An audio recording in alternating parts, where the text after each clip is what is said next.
They met once a year. Same day, same hour, same train station. No matter where life took them, no matter what was happening in the world, they always found their way back. It wasn't about convenience. It wasn't even about routine. It was about love. But one year, only one of them showed up. And that's when everything changed. If you've ever stepped inside an old American train station, you'll know what I mean when I say they have a soul of their own. The echo of footsteps against cracked tiles, the smell of steel and rust mixed with coffee from the little kiosk in the corner, the low hum of people waiting, moving, reuniting, leaving. For some, it's just another place. But for Michael and Emily, it was their place. They weren't married. They weren't even officially together anymore. Life had pulled them apart, careers, responsibilities, timing. But love doesn't always listen to logic. Years ago, when they ended their relationship, they made a strange, bittersweet promise. Every year, on September 5th at 6 p.m., they would meet at New York's Grand Central Terminal. No explanations, no conditions, just show up. And for 10 years straight, they both did. The first year after their breakup was the hardest.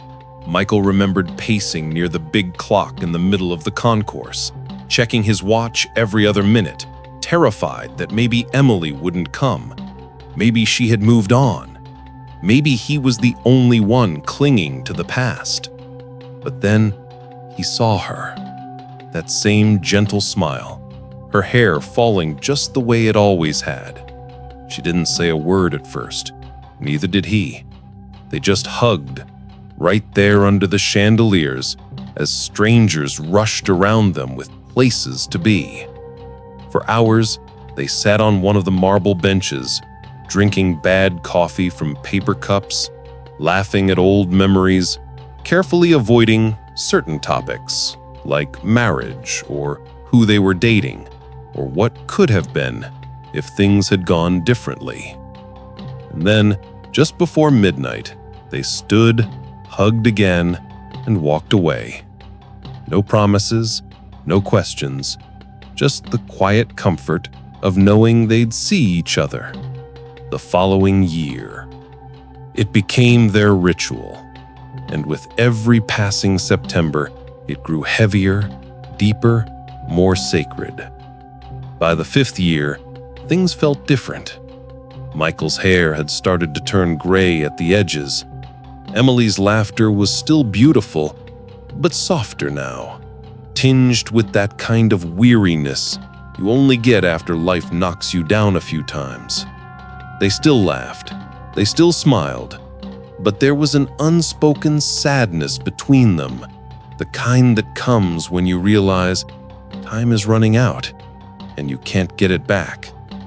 Sometimes they talked about books, sometimes about music, sometimes about work. But what struck Michael the most was how easy it always was. No matter how long it had been, no matter what had happened in their separate lives, sitting next to her felt like home. Yet, there were moments when he wanted to ask, why didn't we fight harder for each other? But he never did, because deep down, he feared the answer. The 10th year was supposed to be different, at least for Michael. He had made up his mind. This time, he wouldn't let her walk away. Enough was enough. A decade of meeting once a year wasn't enough anymore. He bought a ring. Simple, understated, nothing flashy, just something meaningful. He rehearsed what he would say. Emily, we've wasted too much time. Let's stop waiting for life to be perfect. Let's choose each other. For real. On September 5th, He arrived early. He sat by the clock, palms sweating, heart racing like a teenager waiting for his first date. Every sound of footsteps made him look up. Every voice made him think it might be her. 6 o'clock came. No Emily. 6:15. Still no Emily. By 6:30, the panic started to settle in. Maybe she was caught in traffic. Maybe her train was delayed. But by 7 o'clock, reality crept in. For the first time in 10 years, she didn't show up. Michael stayed until midnight. He told himself she'd appear at any moment, apologizing, explaining, but she never came. The next morning, he called her. No answer. He sent messages. Nothing. It was as if she had disappeared. Days turned into weeks, weeks into months. Still silence. He didn't know if she had gotten sick, if something terrible had happened, or if she had simply chosen to let go. The not knowing was the worst part. Because how do you grieve for someone who might still be alive? How do you move on when every part of you is screaming to hold on?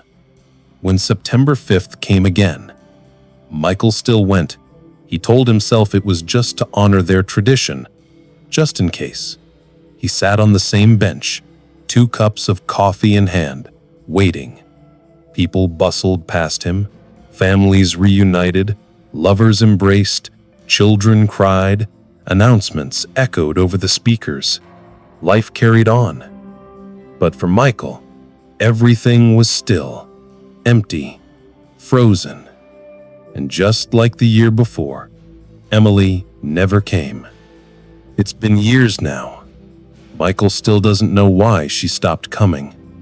Maybe she fell in love with someone else and couldn't face him. Maybe she was sick or worse.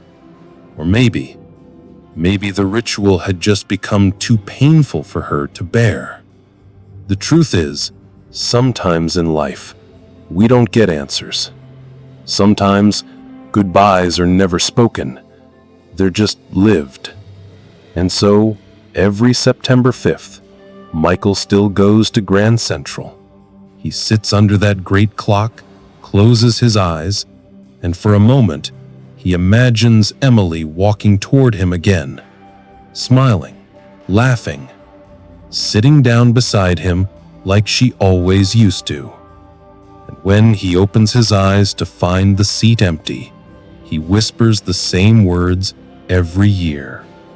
"I'll wait again next year, Emily, just in case." Sometimes, the hardest goodbyes are the ones we never get to say. Because deep down, a part of us still hopes, maybe, just maybe, they'll come back. So let me ask you, if you were Michael, would you keep waiting? Or would you finally walk away?